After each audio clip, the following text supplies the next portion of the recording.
Elle éclaire ta vie, illumine tes nuits, le remède qui guérit, la clé du paradis. Alhamdulillahi Rabbil Alameen, wassalatu wassalamu ala sayyidil mursalin, sayyidina Muhammadin wa ala alihi wa sahbihi at-tayyibin at-tahirin. Louange à Allah, le Seigneur des mondes, que l'honneur et l'élévation en degrés soient accordés au maître des messagers, notre maître Muhammad, sallallahu alayhi wa sallam, ainsi qu'à ses proches parents musulmans et à ses compagnons bons et purs. Chers auditeurs, chères auditrices, Assalamu alaykum wa rahmatullahi ta'ala wa barakatuh. Nous allons aborder aujourd'hui, Inch'Allah, une question très importante du livret intitulé « La croyance des musulmans ». Cette question est la suivante. Parle de la récitation du Coran en faveur du mort. La réponse est que la récitation du Coran en faveur du mort est permise. On cite d'abord en tant que preuve un verset du Coran. Allah Ta'ala dit « Waf'alul khayr », ce qui veut dire en français « et faites le bien ». Et réciter le Coran est un bien. Et le messager d'Allah, sallallahu alayhi wa sallam, a dit « Iqra'u ala mawtakum yasin », ce qui veut dire en français « récitez en faveur de vos morts sourate Yasin ». Et dans une autre version à propos de sourate Yasin, لا يقرأها رجل يريد الله والدار الآخرة إلا غفر له وقرأوها على موتاكم. Ce qui signifie, il n'y a pas un seul homme qui la récite en voulant l'agrément de Dieu et la récompense dans l'au-delà sans qu'il lui soit pardonné.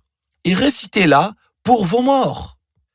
Certaines personnes disent « Mais certains savants ont dit que ce hadith est faible. » Nous disons « Il est vrai que les savants ont divergé à propos du caractère authentique de ce hadith.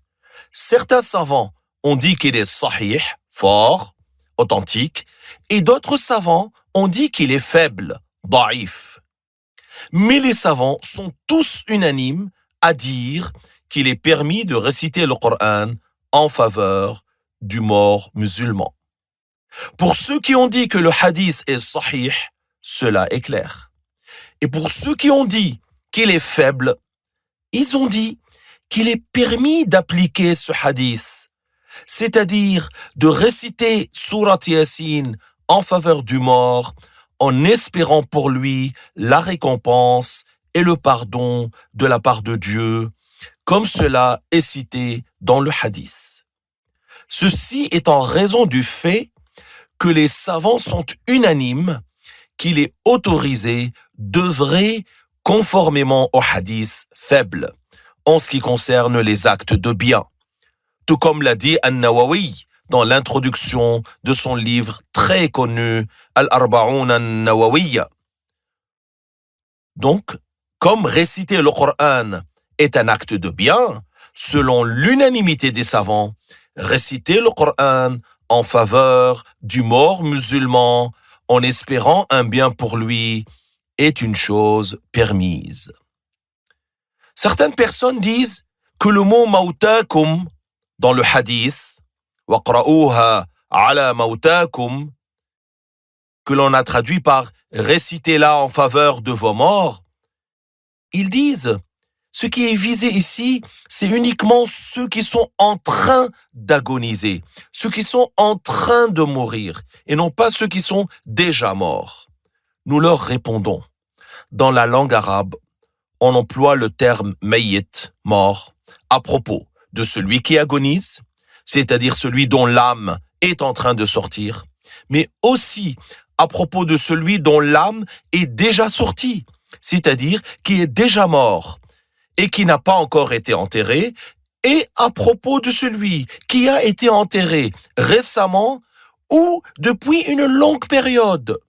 Tout cela, dans la langue arabe, on les appelle mayyit, morts. Et au pluriel, mauta.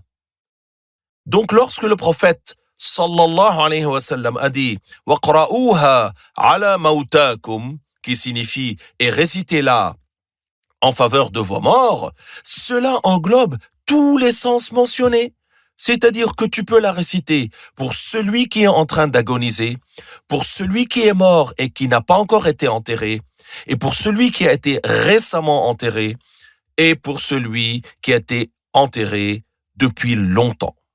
Même en supposant que nous n'ayons pas ce hadith, est-ce que le prophète a dit « Ne récitez pas Yassine pour vos morts » ? Non. Qu'a dit un égaré à un de nos frères ? Il lui a dit « Le messager n'a pas dit « Récitez la Fatiha pour vos morts ». Que lui a répondu notre frère ? Il lui a dit « Il n'a pas dit non plus « Ne récitez pas la Fatiha pour vos morts ». Donc il nous est permis de réciter la Fatiha pour nos morts.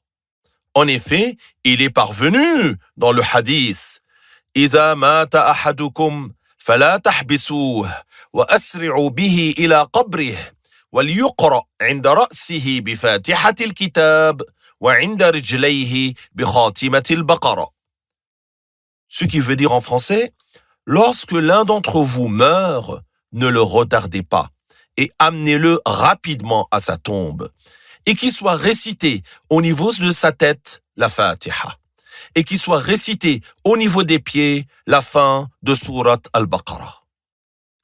C'est-à-dire que quelqu'un se tient au niveau de la tête du défunt et récite la Fatiha, et au niveau des pieds, il récite la fin de Surat Al-Baqarah à partir de Amana ar-Rasoul. Ce hadith a été rapporté par At-Tabarani. Qu'est-ce que les savants ont dit à son sujet ? Sa chaîne de transmission est bonne, c'est-à-dire qu'elle est forte. C'est une preuve qui constitue un argument digne de considération pour s'y baser. Revenons maintenant au hadith « Iqra'u ala mautakum Yasin » qui signifie « Récitez en faveur de vos morts surat Yasin ». Ce hadith a été rapporté par Ibn Hibban, qui l'a jugé sahih. Et comme nous l'avons dit, il y a aussi l'unanimité des gens de la vérité que c'est permis de réciter le Coran en faveur du mort et que cela lui est profitable. C'est-à-dire que le mort tire profit de la récitation du Coran, tout comme il tire profit du tasbih, de la branche de palme verte. Je ne sais pas si vous avez remarqué que dans certains pays, ils mettent du myrte, appelé en arabe al-as. Pourquoi ? Parce qu'il ne sèche pas rapidement, tout comme la palme. C'est une plante qui, une fois coupée, met longtemps à sécher. Pourquoi est-ce qu'ils la mettent ? Parce que tant qu'elle est encore verte, cette racine, elle fait le tasbih de Dieu, conformément au hadith bien connu à ce sujet. Si le tasbih de la branche encore verte est profitable pour le mort musulman, que dire alors de la récitation du Coran ? À plus forte raison, le mort en tire profit. Et tout cela est par la volonté de Dieu. L'imam al-Shafi'i a dit « لو قرأوا عند قبره شيئا من القرآن كان حسنا » Ce qui veut dire, s'il récitait auprès de sa tombe une partie du Coran, ce serait bien. Al-Shafi'i, que Dieu l'agrée, a approuvé le fait qu'un musulman récite auprès de la tombe du mort quelques versets du Coran. C'est quelque chose de bien. Puis, il a ajouté « وَلَوْ قَرَأُوا الْقُرْآنَ كُلَّهُ كَانَ أَحْسَنَ » Ce qui veut dire, et s'il récitait le Coran en entier, ce serait encore mieux. C'est-à-dire que ce serait encore mieux parce que chaque fois que tu ajoutes une lettre du Coran, qu'est-ce que tu obtiens ? Encore plus de récompenses. C'est An-Nawawi qui a rapporté cette parole de l'imam al-Shafi'i dans Riyad al-Salihin. Et Abdullah ibn Omar, que Dieu l'agrée, a dit « Il est recommandé de réciter au niveau de la tombe du musulman le début de Surat al-Baqarah. » Donc, si quelqu'un vous dit que cela ne profite pas aux morts musulmans, répondez-lui que ce n'est pas vrai. La récitation du Coran lui est profitable par la volonté de Dieu, tabaraka wa ta'ala. Les savants ont approuvé la récitation du Coran auprès de la tombe du musulman. Et celui qui est loin de la tombe, qu'est-ce qu'il fait? Il récite le Coran avec une bonne intention et il dit « Allahumma awsil thawaba ma qara'tuhu ila fulan » ce qui veut dire en français « Oh Allah, fais parvenir la récompense de ce que j'ai récité à un tel ». Il y a de nombreuses preuves et nous n'allons pas nous étendre plus là-dessus. Ce qu'on a déjà dit suffit pour montrer clairement que le mort musulman tire profit de la récitation du Coran faite en sa faveur. Maintenant, une autre question. Est-il possible que le mort musulman tire profit d'une aumône faite en sa faveur? La réponse est oui aussi. Et quelle est la preuve qu'il est possible que le mort tire profit de l'aumône? On va répondre à cette question, Inch'Allah, dans la suite du cours. Sachez, chers auditeurs et chères auditrices, que la croyance de Ahl Sunnah wal Jama'a est que le mort musulman profite dans sa tombe des œuvres des vivants, et ce par deux ensembles de choses. Le premier est l'ensemble des œuvres que le mort lui-même avait faites de son vivant et qui continuent à lui procurer des récompenses après sa mort. Comme quoi, comme une aumône qui se régénère, et parfois on traduit par une aumône qui court, en arabe, sadaqa jariya, ou une science dont on tire profit, il profitera dans sa tombe de ce qu'il avait fait dans sa vie avant. Et le second ensemble concerne ce que font les musulmans vivants pour lui, en étant morts, comme d'invoquer en sa faveur ou de lui offrir les récompenses d'une œuvre de bien de leur part, comme une aumône qu'on appelle en arabe sadaqa. Nous parlerons, Inch'Allah, du premier ensemble plus tard. Mais maintenant, je vais parler du deuxième ensemble et insister sur le fait que le mort musulman tire profit des œuvres des autres musulmans vivants en sa faveur, et pas uniquement de ses œuvres à lui. Certains mauvais innovateurs ont dit que rien parmi les œuvres des autres ne profite aux morts. Et ils citent, en tant que preuve avancée de leur part, le verset « وَأَنْ لَيْسَ لِلْإِنسَانِ إِلَّا مَا سَعَى » dont la traduction en français est « et que l'être humain n'a que ce qu'il aura fait ». Mais ce verset ne signifie pas que le mort musulman ne profite pas des œuvres des autres. Il signifie que les œuvres des autres ne lui appartiennent pas. Mais s'ils le veulent, ils les dédient aux morts musulmans, c'est-à-dire ils en font cadeau pour lui. Donc je répète, ce verset ne signifie pas que le musulman ne profite pas des œuvres des autres. Et on vient de voir au début de notre cours aujourd'hui qu'il profite de la récitation du Coran que font les musulmans en sa faveur. Si d'autres que lui ont œuvré en faisant quelque chose de bien, c'est-à-dire en ayant fait une bonne action, telle que le don d'une aumône, la construction d'une mosquée, un don de nourriture, ou ce qui est de cet ordre, comme la récitation du Coran, ou même si par exemple quelqu'un fait 2 rak'ah pour l'agrément de Dieu, ou bien une umrah surérogatoire, est-ce qu'il peut offrir la récompense de ses œuvres à une personne qui est morte? Nous disons oui. Le mort tire profit des œuvres d'autres que lui. Mais est-ce qu'il aura à rendre des comptes sur ce que font les autres? Dans le sens que, est-ce que l'un d'entre nous sera chargé des péchés d'autrui? La réponse est non. Dieu Azza wa Jal dit « Allah taziru waziratun wizra ukhra » ce qui signifie qu'aucune personne ne se chargera du péché d'autrui. C'est-à-dire que moi, je ne vais pas rendre des comptes sur tes œuvres à toi. Sauf si quelqu'un a innové quelque chose de mal, comme nous avons vu à propos de Qabil. Vous connaissez l'histoire de Qabil, le premier qui a innové l'assassinat, ce qui est interdit. Chacun de ceux qui, après lui, va tuer quelqu'un injustement, se chargera de son propre péché. Et quoi d'autre?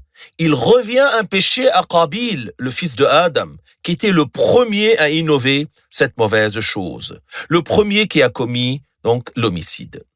Bon, ça c'est un autre sujet en fait. Maintenant, certaines personnes qui interdisent cela te disent, n'est-ce pas que le prophète a dit « إِذَا مَاتَ ابْنُ آدَمْ انقطع عمله إلا من ثلاث صدقة جارية وعلم ينتفع به وولد صالح يدعو له » Ce qui veut dire, lorsque l'être humain meurt, les récompenses de ses œuvres seront interrompues, sauf de 3 sources. Quelles sont ces 3 sources? La première, c'est une aumône qui court. La deuxième, une science qui profite à autrui. Et la troisième, c'est quoi? C'est un enfant vertueux qui invoque Dieu pour lui. Et le messager n'a pas voulu la restriction par ces 3-là. Ces 3 sont des exemples de ce dont peut profiter le mort croyant. Retenez-le. En fait, le hadith concerne les œuvres que la personne fait en étant responsable. C'est-à-dire que l'un d'entre nous, lorsqu'il quitte ce bas monde, sa responsabilité s'achève. Il est sorti de la demeure des œuvres. Il est passé à la vie du barzakh, dans la tombe, qui précède la demeure de l'exposition des actes. Donc du coup, les actes dont il est responsable et qui lui rapportent de nouvelles récompenses s'arrêtent. C'est-à-dire, il ne fait plus de nouvelles prières qui lui rapportent des récompenses.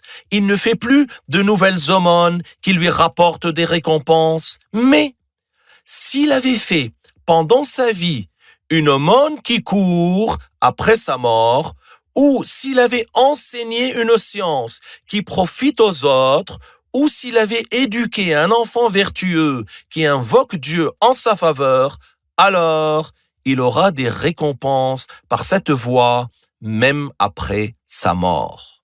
Ce sont des actes dont lui était la cause lorsqu'il était encore en vie. Donc ce hadith ne dit pas du tout que le mort ne profite pas des œuvres des autres qui lui sont dédiées, ni que le mort musulman n'est plus profitable aux autres. D'ailleurs, voici un verset qui montre que les morts profitent des invocations des musulmans vivants. Allah Ta'ala dit وَالَّذِينَ جَاءُوا مِن بَعْدِهِمْ يَقُولُونَ رَبَّنَا اغْفِرْ لَنَا وَلِإِخْوَانِنَا الَّذِينَ سَبَقُونَا بِالْإِيمَانِ. Ce qui signifie, et ceux qui sont venus après eux, ils disent, Seigneur, pardonne-nous, ainsi qu'à nos frères qui nous ont précédés dans la foi. Donc, si quelqu'un a fait une invocation pour son voisin, pour son cousin ou pour son frère, il en tire profit par la volonté de Dieu, Azza wa Jal. Pourtant, ceci n'a pas été mentionné dans le hadith cité plus haut. La prière funéraire non plus n'est pas mentionnée dans les 3 choses. Est-ce que le mort croyant va profiter de la prière funéraire? Bien sûr que oui. Surtout si ce sont des vertueux qui font la prière funéraire pour lui. Comme cela est parvenu dans un hadith, que 40 personnes et dans une version 100 personnes qu'ils intercéderont en sa faveur, dans le sens qu'il lui sera pardonné grâce à leur prière pour lui. Ceci est-il un profit ou n'est pas un profit? Bien sûr que c'est un profit. Donc, est-ce que le mort peut tirer profit des œuvres d'autrui? La réponse est oui. Maintenant, inversement, les vivants peuvent-ils tirer profit des morts? Oui, aussi. Il est parvenu dans le hadith que le vertueux, il lui sera exposé l'état de sa famille, c'est-à-dire ses enfants, son épouse et ce qui est de cet ordre. Les anges lui exposent cela. S'il voit du bien, il remercie Dieu. Et s'il ne voit pas du bien, c'est-à-dire si leur état est mauvais, il fait des invocations pour eux. le mort vertueux dira Allahumma la tumithum hatta tahdiyahum kama hadaytana. C'est-à-dire, ô Allah, ne les fais pas mourir avant de les avoir guidés, tout comme tu nous as guidés. Ceci est une invocation de la part de qui? Du mort vertueux. Pour qui? Pour les vivants, par la volonté de Dieu. Revenons de nouveau au hadith. Iza mata ibn Adam inqata amaluhu illa min salas, qui signifie lorsque l'être humain meurt, les récompenses de ses œuvres seront interrompues, sauf de 3 sources. Et on a mentionné une aumône qui court, une science dont on tire profit et un enfant vertueux qui fait des invocations en sa faveur. L'aumône qui court, ça veut dire quoi? C'est-à-dire l'aumône dont la récompense demeure tant que les gens en tirent profit. Et la récompense parvient à celui qui avait donné cette aumône, même après la mort. Allah, Allah. L'aumône qui court, c'est comme une mosquée qui a été construite à partir d'argent licite, ou un puits d'eau, par exemple, ou encore une école musulmane, un institut où est enseignée la science de Ahl Sunnah wal Jama'a et ce qui est de cet ordre. Tout cela est appelé Sadaqa Jariyah, aumône qui court. Tant que les gens en profitent, la récompense parvient aux morts, même si c'est après des centaines d'années. Un enfant vertueux qui lui fait des invocations? Ce sujet est important pour chacun d'entre nous, afin que notre enfant se rappelle de nous après notre mort. Il a précisé vertueux, car habituellement, c'est celui-là qui pense à son père après sa mort, tellement il est bienfaisant avec son père. D'habitude, beaucoup de gens oublient leurs parents et leurs grands-parents après leur mort et ne leur font pas des invocations. C'est pour cela qu'ils disent « œuvre par toi-même » afin que, même si personne ne pense à toi après ta mort, tu auras avancé des bonnes œuvres pour ton au-delà. Il se peut qu'on t'oublie. Habituellement, les gens sont chagrinés pour le défunt les premiers jours. Et après, l'être humain a été appelé insan à cause de son nisyan, son oubli. Allah, Allah. Donc, dans ce hadith, on a mentionné ces 3 sources. Cela veut dire que cela fait partie de ce dont tire profit le musulman. Parmi ce dans quoi il a été une cause.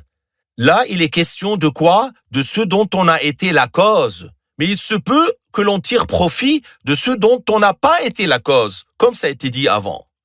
Si j'ai élevé mon enfant d'une bonne éducation et que je meurs, puis qu'il se mette à invoquer Dieu en ma faveur, là, j'ai été une cause en cela.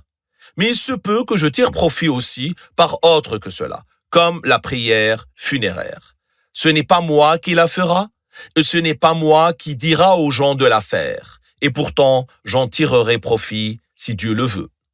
De même, la parole de Dieu, Azza wa Jal, وَأَن لَيْسَ لِلْإِنسَانِ إِلَّا مَا سَعَى, qui signifie et que l'être humain n'a que ce qu'il aura fait, c'est-à-dire que l'être humain tirera profit de ce qui fait partie de ses actes de bien, mais aussi ce qui est une bienfaisance de la part des autres en sa faveur.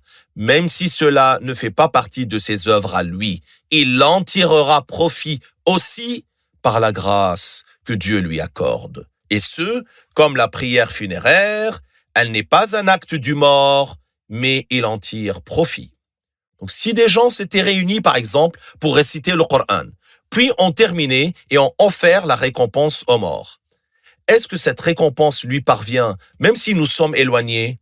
La réponse est oui. La récompense lui parvient avec une invocation, comme en disant « Allahumma awsil thawaba ma talawtu ila fulan » ou bien « Allahumma awsil misla thawabi ma talawtu ila fulan » Oh Allah, fais parvenir des récompenses semblables à la récompense de ce que je viens de réciter à un tel. La récompense semblable à celle de mon œuvre vertueuse lui parvient si c'est avec une invocation, même si nous sommes loin de la tombe. Le Hafiz, Mohammed Murtada Zabidi, que Dieu lui fasse miséricorde, a dit: les savants ont déduit que la récompense de la récitation du Coran lui parvient, ainsi que de certaines bonnes actions qui ne sont pas citées dans le hadith, comme l'aumône, l'invocation et également le jeûne. Regardez, chers auditeurs, quelqu'un qui était capable d'accomplir le pèlerinage et ne l'a pas fait. Il est mort et il a laissé de l'argent. Que vont-ils faire avec cet argent? Ils vont laisser de côté le prix d'un pèlerinage et d'une umrah. Lorsque quelqu'un va faire le pèlerinage pour lui, ce mort va en tirer profit. Bien sûr, cela lui parviendra. Bon, et lorsqu'on se réunit pour un décès, on présente nos condoléances, ce n'est pas interdit. Cette réunion est une occasion pour faire du zikr, des évocations. Il s'y produira des actes d'obéissance. Même nous y allons pour enseigner, pour faire un rappel sur l'au-delà, pour enseigner des choses au sujet des lois qui sont indispensables, et cela comporte un profit, et ce n'est pas quelque chose de blâmable. Donc, en résumé, pour revenir au sujet, c'est quelque chose qui se fait dans les différentes contrées, et sur laquelle les savants sont unanimes. Ils sont en total accord que cela est permis et que le musulman en tire profit. Et cela n'a jamais été renié durant les époques passées. Donc, ce que font là les musulmans est quelque chose de bien, qui profite aux morts croyants par la volonté de Dieu. Et comme autre exemple, l'invocation du messager en faveur d'autrui. Ce n'est pas l'acte de cette autre personne. Pourtant, elle va en tirer profit. Comme lorsque le messager, sallallahu alayhi wa sallam, sortait au cimetière de Al-Baqi'a et demandait le pardon en faveur des musulmans, c'est-à-dire des compagnons qui ont été enterrés dans Al-Baqi'a. Ils ont profité des invocations du messager pour eux. Pourtant, ce n'est pas leurs propres œuvres. Et le prophète n'est pas leur fils. Donc même si cela ne rentre pas dans ce qui est cité dans le hadith, wa waladin salihin yad'u lah, un enfant vertueux qui fait des invocations pour lui, les compagnons ont tiré profit quand même de l'invocation du prophète en leur faveur. Un des compagnons qui s'appelait Sa'd ibn Ubada, il lui était parvenu que le prophète, sallallahu alayhi wa sallam, avait parlé de l'aumône en faveur du mort alors qu'il était absent de l'assemblée. Ce Sa'd, lui, sa mère était déjà morte et il n'était pas présent lorsqu'elle mourut. Il a posé la question au prophète: ô messager de Dieu, est-ce qu'elle en tirera profit si je donne une aumône pour son âme? Qu'est-ce que le prophète lui a répondu? Naam, ce qui signifie oui. Sa'd avait un verger. Il a dit: je témoigne, ô messager de Dieu, que ce jardin sera une aumône pour elle. Donc il a donné en aumône pour l'âme de qui? Pour l'âme de sa mère. An ruhi ummihi. Ça, c'est une preuve aussi. Il avait un verger qui s'appelait Al-Mikhraf, c'est-à-dire qui était extrêmement fertile en fruits. Il y avait tout le temps des fruits. Sa'd ibn Ubada était connu que Dieu l'agrée. Qu'est-ce que cela indique, cher bien-aimé? Que l'aumône est profitable pour le mort musulman, même s'il n'a pas été cité dans les textes de quelle aumône il s'agit, que ce soit la nourriture, un terrain, une mosquée ou autre. Et comme la parole du prophète, sallallahu alayhi wa sallam, dans son invocation pour Ibn Abbas, Allahumma allimhu al-hikmata wa ta'wil al-kitab, qui signifie: ô Allah, fais qu'il apprenne la sagesse et l'interprétation du livre. Écoutez ça. Notre maître Abdullah ibn Abbas avait une tante maternelle qui s'appelait Maïmouna. Elle était l'une des épouses du prophète alayhi salatu wassalam. Et c'était une sainte vertueuse, une ascète qui avait un grand mérite dans l'islam. Tellement elle a aimé le prophète, alayhi salatu wassalam, elle avait recommandé d'être enterrée à l'endroit où elle a été mariée au messager de Dieu, sallallahu alayhi wa sallam. Abdullah ibn Abbas, quand il était petit, il attendait que le prophète aille chez sa tante Maïmouna et il allait passer la nuit chez elle pour apprendre du prophète, sallallahu alayhi wa sallam. Une fois, le prophète s'est levé la nuit. D'ailleurs, il se levait plusieurs fois pour faire des prières, sallallahu alayhi wa sallam. Alors, Abdullah ibn Abbas se mit à lui verser de l'eau pour que le prophète fasse le wudu. Quand il a fait cela, le messager a voulu l'honorer et lui fit une invocation. Qu'a-t-il fait? Il l'a serré dans ses bras et a dit « Allahumma allimhu al-hikmata wa ta'wil » et dans une autre version « wa ta'wil al-kitab » c'est-à-dire « Oh Allah, enseigne-lui la sagesse et l'interprétation du livre ». Est-ce une invocation en faveur de Ibn Abbas ou contre lui? C'est clairement en sa faveur. L'invocation du prophète en faveur de Ibn Abbas s'est réalisée et Allah Ta'ala lui a accordé. Certains savants ont dit al-hikma que l'on a traduit par la sagesse, c'est-à-dire le hadith, la sunna. Et d'autres ont dit différemment. Quant à la signification du livre et de l'interprétation, c'est clair. En résumé, l'invocation faite par notre maître le prophète Muhammad sallallahu alayhi wa sallam en faveur d'Ibn Abbas, est-ce qu'elle lui a profité ou non? Bien sûr qu'elle lui a profité, bien que ce soit l'action d'autrui. Seulement nous devrons rendre des comptes sur ce que nous aurons acquis nous-mêmes.